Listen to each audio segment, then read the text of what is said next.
श्री शिवाय नमस्तुभयम। दोस्तों, पंचमी की आप सभी भक्तों को बहुत बहुत शुभकामनाएं। तो कमेंट बॉक्स में जय सरस्वती माता जरूर लिखिए। तो चलिए दोस्तों, आज हम इस वीडियो में जानेंगे 2025 में बसंत पंचमी सरस्वती पूजा का त्योहार हमें कब मनाया जाएगा, किन किन बातों का ध्यान रखना है और कौन कौन से कार्य उसे दिन हमें जरूर करना है। दोस्तों, ज्यादातर पूजा पाठ में हमारे माताएं बहनें या फिर घर में जो भी बड़े लोग हैं, बुजुर्ग हैं, उनसे पूछ करवाते हैं।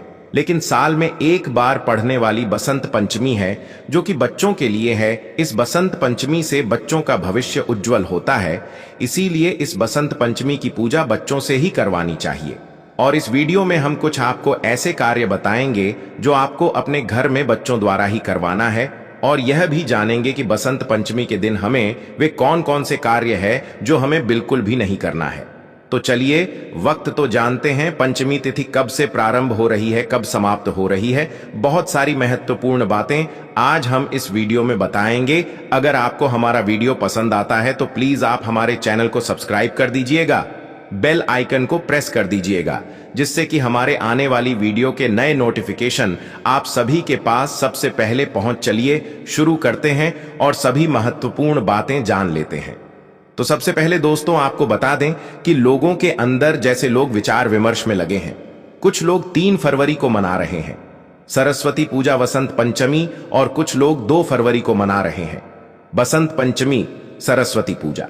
तो आप लोग देख लीजिएगा, आसपास जब आपके लोग मानेंगे तब मना लीजिएगा। लोगों का यही है, मतलब समझ में नहीं आता कि किस दिन आपको बोले और किस दिन ना बोले, लेकिन आगे मैं आपको बता दूंगा कि कब मनाएंगे। तो सबसे पहले सरस्वती पूजा के दिन बसंत पंचमी को हम पहले भग के नाम से जानते हैं। जो नियम विधि है पहले वह जान लेते हैं। तो पूजा विधि हम वीडियो को लास्ट में जानेंगे कि हमको किस प्रकार से बसंत पंचमी की पूजा करना है। इससे पहले हम यह जो फगुआ के नाम से जाना जाता है उसके बारे में जान लेते हैं। तो सुबह सवेरे हमें स्नान ध्यान करके स्वच्छ जल से स्नान करना है, और बसंत पंचमी के दिन हमें इस बात का ध्यान रखना है कि हमें पीले ही वस्त्र पहनना है। भूलकर भी नीला, सफेद, काला इस प्रकार के कलर हमें नहीं पहनना है। खाने का मतलब है कि आपको पीला ही वस्त्र पहनना है। अगर आपके पास है तो महिलाएं और पुरुष बच्चे सभी को पहने चाहिए।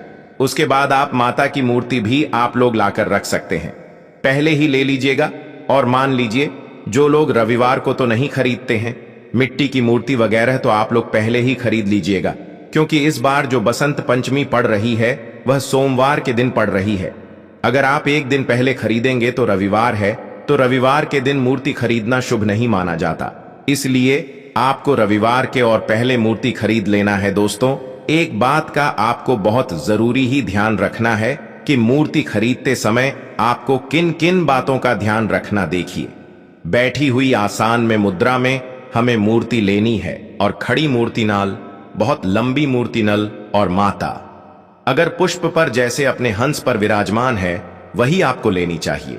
बैठे रूप में ही लीजिएगा, मतलब आसान माता लगाकर बैठी हो, वहीं हमें इस मुद्रा में मूर्ति लेनी चाहिए, न कि खाड़ी मुद्रा में लेनी चाहिए। जब आप मोटी खरीदने जाएं तो आप देख लीजिएगा कि मूर्ति खड़ी नहीं होनी चाहिए।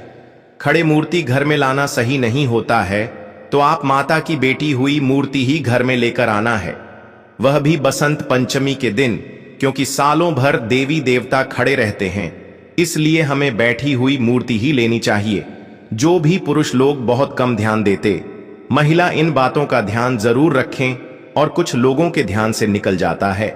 तो आप लोग देख लीजिएगा, विसर्जन के लिए आप लोग पूछते हैं, तो देखिए, पूजा पाठ करके 1 साल तक मूर्ति को रखनी चाहिए, और अगले साल जैसे हम विसर्जित कर देंगे, फिर नई मूर्ति सरस्वती जी की लेंगे। जो मूर्ति रखते हैं उनके लिए जो प्रतिमा रखते हैं, और कुछ लोग तो केवल फोटो से ही करते हैं, तब तो उन्हें विसर्जन करने की कोई मतलब जरूरत ही नहीं। अपना फोटो पूजा पाठ करेंगे और फिर फोटो घर में ही रखेंगे।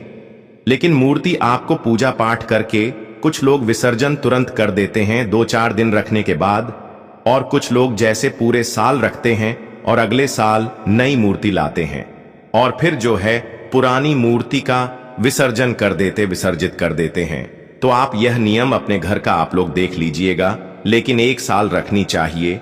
1 साल के बाद ही हमें करनी चाहिए। तो इसलिए आपको माता सरस्वती की बेटी हुई मूर्ति लाना है, क्योंकि हम उनको 1 साल तक घर में बैठकर रखते हैं और फिर अगले साल आप दूसरी जब नई मूर्ति लेकर आए तब आप पुरानी मूर्ति को किसी पवित्र नदी में जाकर नियम व तरीके से विसर्जन कर दें। तो यह हो गया आपका मूर्ति का विसर्जन का नियम। दूसरी चीज क्या है कि देखिए, सरस्वती पूजा बसंत पंचमी का जो दिन है ना, अबूझ मुहूर्त के नाम से जाना जाता है। इसमें आप किसी भी प्रकार के शुभ और मांगलिक कार्य कर सकते हैं। कोई आपके पत्र पंचांग दिखाने की जरूरत नहीं है, मुहूर्त निकलवाने की जरूरत नहीं है। क्या होता, कुछ लोग पूजा का मुहूर्त पंडित द्वारा या ज्योतिष द्वारा निकलवा हैं, लेकिन आपको हम जो नियम बता रहे हैं उसे नियम से आप पूजा कीजिए। आपको किसी भी प्रकार का कोई मुहूर्त निकलवाने की जरूरत नहीं पड़ेगी, क्योंकि यह निर्भग मुहूर्त माना जाता है और इसमें अब कोई भी कार्य नहीं संकोच कर सकते हैं। नया कार्य हो या शुभ और मांगलिक कार्य भी आप लोग कर सकते हैं। अगला ध्यान आपको क्या रखना है कि कुछ लोग जैसे कहते हैं कि जैसे हम लोग तो पहले फगुआ के नाम से जानते हैं, तो उसे दिन हम लोग पुआ अपने घर में जरूर बनाते हैं। मैदे का, आटे का, सूजी का जो भी बनाए पुआ बनाते हैं। गुलाल हम जरूर माता को चढ़ाते हैं। पूर्वी माता को भूख में पुआ और गुलाल चढ़ाने का बहुत ही बड़ा महत्व है। इन 2 चीजों के बिना पूजा अधूरी मानी जाती है, इसलिए आप यह 2 चीज तो जरूर ही बना लेना या फिर मंगवा लेना।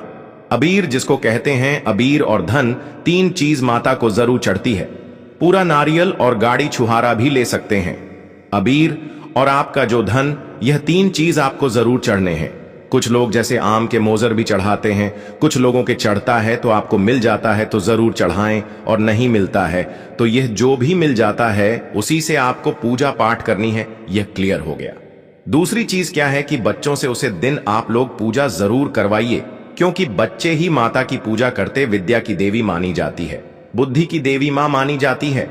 सरस्वती माता तो उनसे चंदन तिलक थोड़ा सा जरूर। माता को मतलब होली वगैरह आप लोग सिंदूर वगैरह लगवा सकते हैं, माता को तिलक लगा सकते हैं। और बच्चों से कहिए कि जो उनका सबसे जो हार्ड सब्जेक्ट रहता है ना, जो बहुत अधिक भारी रहता है, जो समझ में नहीं आता, वह जरूर माता के पास ले जाकर थोड़ा सा मोर पंख के साथ या थोड़ा सा पुष्प के साथ बुक के अंदर डालकर एक पेन, कॉपी, पुस्तक मां के पास हमें जरूर उसे दिन चढ़ाने चाहिए। दोस्तों, अब आप सोच रहे होंगे कि बसंत पंचमी के दिन बच्चों से पूजा क्यों करवाना चाहिए।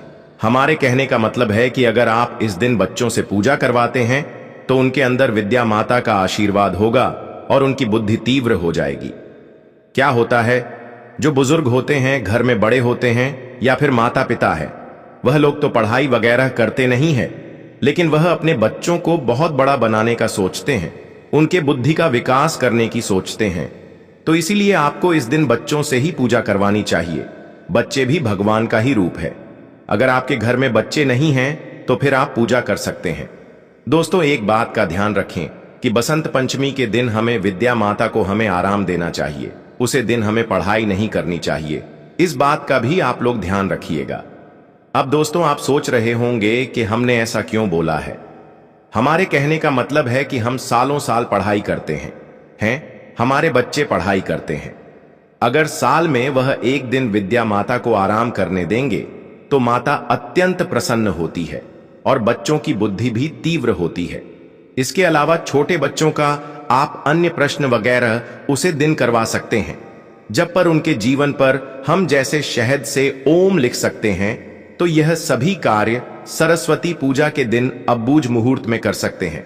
किसी पंचांग की जरूरत नहीं है और बच्चों से आप लोग पूजा पाठ करवाकर वहां पर पुस्तक रखवा दीजिएगा। दोस्तों, थोड़ा सा आप ध्यान रखिएगा कि बसंत पंचमी के दिन आप अपने बच्चों को डांटे वगैरह ना और उन्हें पढ़ने के लिए ना बोले। जब साल में एक ही दिन ऐसा रहेगा कि आप अपने बच्चों को पढ़ाई के लिए मना करेंगे, इसकी जगह आप उसे दिन उनको कुछ और नया सीखने का सोचिए। हिंदू धर्म में बहुत से त्योहार आते हैं, लेकिन यह बसंत पंचमी साल में एक ही बार आती है, जो कि विद्या माता के लिए होती है। सरस्वती माता उसे दिन आराम करने दीजिए। जैसे हम लोग थक जाते हैं और आराम करते हैं, उसी प्रकार से हमें विद्या माता को भी आराम करने देना चाहिए। उसके अलावा आप बच्चों को कोई मनोरंजन खेल खिला सकते हैं, उनके पसंदीदा पकवान बनवा सकते हैं, लेकिन उसे दिन पुस्तक को आराम देना चाहिए। विद्या माता को उसे दिन हमें पढ़ने नहीं चाहिए। बच्चों को इस बात का आप लोग ध्यान दिला दें। अगला आप लोगों का एक प्रश्न रहता है कि जैसे कि बच्चे का अगर एग्जाम है, परीक्षा है, तो वह बच्चे कैसे नहीं पढ़ेंगे। तो ठीक है, आप लोग माता से माफी मांग लीजिएगा, पहले चढ़ा दीजिएगा अपनी पुस्तक को, अपने कॉपी को, अपने पेन को, और उसके बाद माफी मांगकर आप लोग फिर उसे पुस्तक को उठाकर पढ़ेगा। क्या कीजिएगा? मजबूरी में जो कार्य करना पड़ जाता है उसे हमें करनी ही चाहिए। बाकी अगर बचाने लायक है तो उसे दिन विद्यार्थी देवी माता को, हमें विद्या माता को आराम देनी चाहिए, मतलब पढ़ने नहीं चाहिए। बच्चे पूजा पाठ करते हैं, एंजॉय करते हैं, पूरा पकवान कहते हैं, पंडालू में जाते हैं, घूमते फिरते हैं, और सभी को पीला वस्त्र उसी से मिलता जुलता जरूर पहनी है। तो यह सभी कार्य हो गया। सरस्वती पूजा में यही सब कार्य किया जाता है। ध्यान से एक एक बातें आप लोग नोट कर लीजिएगा और यह या तो याद रखिएगा। और इससे पहले दोस्तों, अगर आपको हमारा वीडियो पसंद आता है तो चैनल को पक्का सब्सक्राइब कर दीजिएगा और वीडियो को लाइक कर दीजिएगा, क्योंकि आपकी एक छोटी सी लाइक से हमें बहुत अधिक प्रेरणा मिलती है और हमारा वीडियो बनाने का मनोबल बढ़ता है। तो जरूर कीजिएगा। ये क्लियर हो गया? पाठ कैसे करें तो कोई बात नहीं, ये जो पूजा है ना, ये बच्चों की ही पूजा है। तो अगर आपके बच्चे हैं तो उनको पूजा करो, उनसे करवा लीजिए और रेडीमेड चीजों का प्रयोग कीजिए। आप कोई भोग प्रसाद पूरा वगैरह ना बनाएं, घर में खाने पीने के लिए बना सकते हैं, क्योंकि बसंत पंचमी का दिन है और यह व्रत है ना, माघ महीने के शुक्ल पक्ष की पंचमी तिथि के दिन हम सरस्वती पूजा वसंत पंचमी का त्योहार मनाते हैं। आप लोग अपने घर परिवार के लिए पूरा वगैरह बना सकते हैं। पंचमी के दिन अगर आप पीरियड्स में है तो माता को न चढ़ाएं। बाकी आप पर रेडीमेड चीज, फल फ्रूट माता को चढ़ा सकती है, लड्डू वगैरह का भोग लगा सकती है। और एक चीज जो माता को हमें जरूर भोग में लगानी चाहिए, और वह फल क्या है? बेर। सरस्वती पूजा में बहुत अधिक महत्वपूर्ण है। सरस्वती माता को बेर बहुत अधिक प्रिय है, इसलिए उसे दिन आपको बेर का भोग जरूर ही लगाना चाहिए, जितना कि गणेश चौथ में महत्वपूर्ण है। न भोग में चढ़ाना भगवान को उतना ही महत्वपूर्ण है।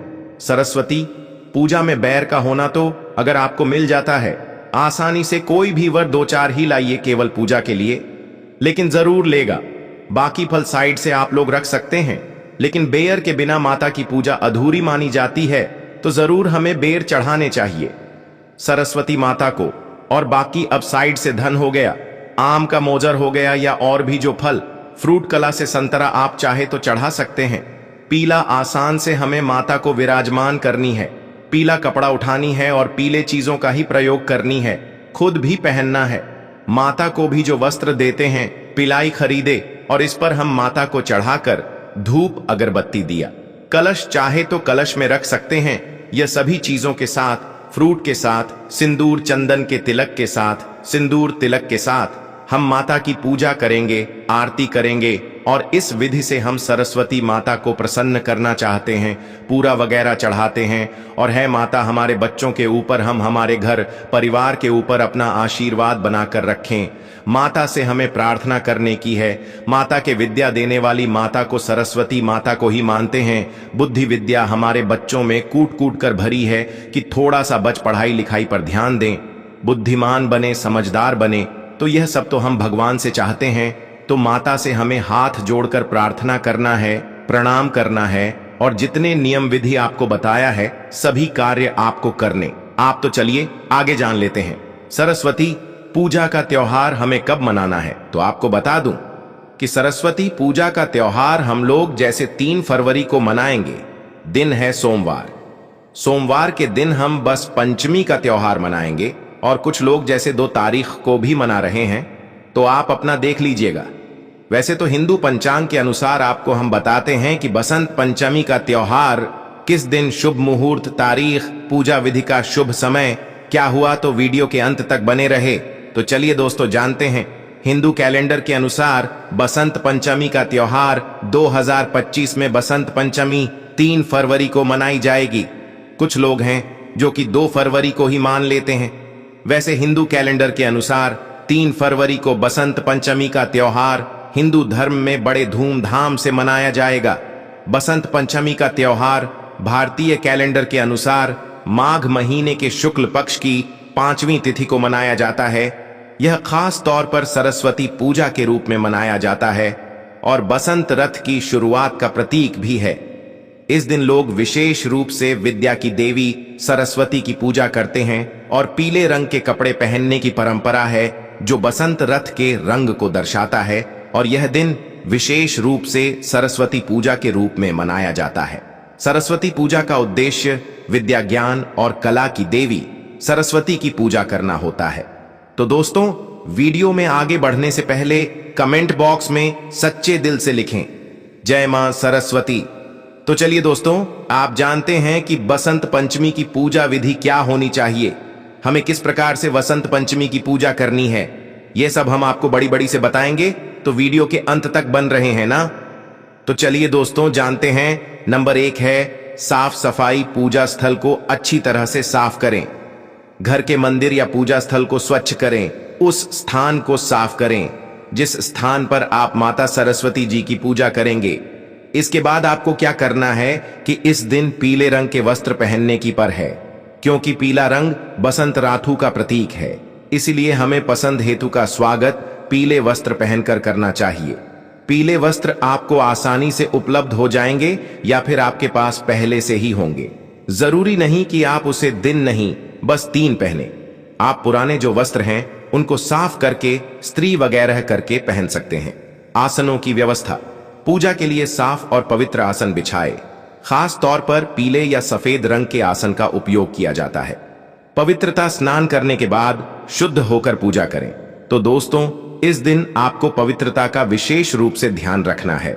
नंबर 2 है पूजा सामग्री। पूजा के लिए निम्नलिखित सामग्री की आवश्यकता होती है। पूजा सामग्री का विशेष महत्व। बिना पूजा सामग्री के पूजा सफल नहीं होती है। तो चलिए दोस्तों, जानते हैं कि बसंत पंचमी के दिन हम ऐसी कौन सी सामग्री है जिससे हमारी पूजा सफल हो जाए। सरस्वती की मूर्ति या चित्र। यदि मूर्ति नहीं है तो चित्र भी हो सकता है, तो आपको मूर्ति जरूर ही ले लेनी है। बस मूर्ति लेते समय आप थोड़ा सा ध्यान रखें कि मूर्ति बैठी हुई अवस्था में होनी चाहिए। सरस्वती माता की खड़ी मूर्ति आपको पूजा में नहीं लेना है, यह हम आपको पहले ही बता चुके हैं। लेकिन आप एक बार फिर जान लीजिए कि बैठी हुई अवस्था में ही हमको मूर्ति लेना है। पीला फूल। आपको फूल ही पूजा में उपयोग करना चाहिए। पीले फूल आपको आसानी से मार्केट में मिल जाएंगे। हो सके तो आप ताजा फूल ही पूजा में उपयोग करें, जैसे कि चमेली, सूरजमुखी या अन्य पीले रंग के फूल पूजा में आपको लेना है। सुपारी और लौंग चंदन का पेस्ट। दीपक, घी या तेल का दीपक। दोस्तों, आपको बताने की पूजा में दीपक का विशेष महत्व होता है। बिना दीपक के कोई भी पूजा प्रारंभ नहीं होती है, क्योंकि दीपक ही अंधकार में उजाले का प्रतीक है। इसलिए आप एक घी का या फिर आप तेल का दीपक जरूर ही पूजा में ले लीजिए और उसकी जलाइज अक्षत, चूड़े या चावल। इसके बाद आपको क्या करना है कि रोली या गुमसुम से एक अक्षत बना लेना है। पंखा या तौली। सरस्वती माता के पूजन के लिए एक पंखा या टोली आपको लेकर रख लेना है। उसके बाद आपको नवधान्य, इसका मतलब होता है कि 9 प्रकार के अनाज, आपको पूजा में 9 प्रकार के अनाज ले लेना है और उन्हें आप पूजा स्थान पर अलग अलग कटोरियां में या फिर एक फाटे पर रख लें। 9 प्रकार के अनाज में आप मक्का, ज्वार, गेहूं, चना आदि के 9 अनाज ले लें। इसके बाद आपको क्या करना है? फल। पूजा में फल का विशेष महत्व होता है, तो आप फल ले लीजिए और हो सके तो आप पीले ही फल लेकर आए, जैसे कि संतरा है, पपीता है। इसके अलावा आप केला, अंगूर, अमरूद आदि फलों का उपयोग करना है। अब आपको क्या करना है? धूप, अगरबत्ती ले लेना है।